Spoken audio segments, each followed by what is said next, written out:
गुजरात के वडोदरा के पास एक गांव है। उस गांव में कृष्ण भगवान के परम भक्त मनसुख मास्टर जी स्कूल में बच्चों को बहुत अच्छे से पढ़ाते थे। वो अच्छी शिक्षा के साथ साथ बच्चों में अच्छे संस्कार देते थे और साथ ही प्रभु का हर पल चिंतन करते रहते। हर पूर्णिमा को मनसुख मास्टर जी ठाकुर जी के दर्शन के लिए जाते थे। उन्होंने स्कूल में बच्चों को इतना होशियार बना दिया था कि जिस दिन वह ठाकुर जी के दर्शन के लिए जाते, उस दिन विद्यार्थियों में से ही कोई एक बाकी स्कूल के विद्यार्थियों को बहुत अच्छी तरह से पढ़ाता था। प्रभु कृपा से इस प्रकार अच्छी तरह से स्कूल की नौकरी और ठाकुर जी की भक्ति से मनसुख मास्टर जी का जीवन अच्छा चल रहा था।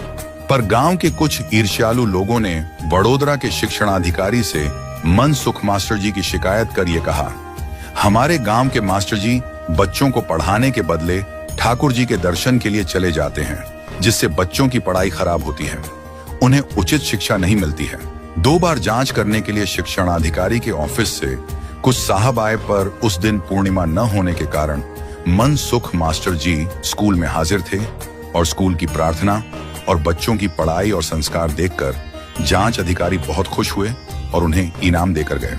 गांव के लोगों को जब इस बात का पता चला तो सभी ने निश्चय किया कि फिर से शिकायत की जाए।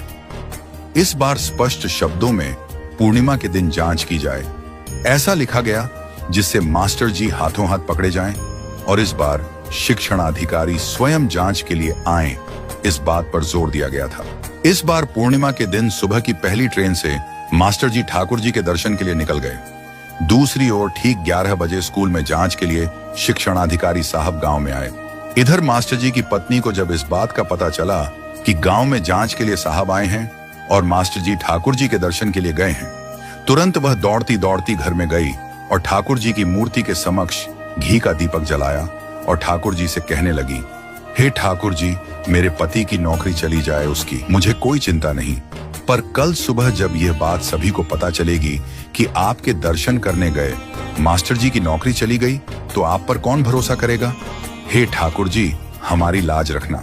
दूसरे ही क्षण ठाकुर जी की मूर्ति में से साक्षात ठाकुर जी अपने भक्त की लाज रखने के लिए मनसुख मास्टर जी का रूप धारण कर गांव के स्कूल में बच्चों को पढ़ाने लग गए। जैसे ही गांव के लोग और शिक्षणाधिकारी जांच करने के लिए आए, उन्होंने देखा मास्टर जी आंखें बंद करके कृष्ण की प्रार्थना गा रहे हैं और बच्चे उतनी ही सुंदरता से उनके पीछे पीछे गा रहे हैं। प्रार्थना पूरी होने के बाद मास्टर जी के रूप में आए भगवान ने कहा, साहब, मुझे पहले खबर कर दी होती तो अब सभी के स्वागत की अच्छे से तैयारी करता। शिक्षणाधिकारी ने बच्चों से प्रश्न पूछे।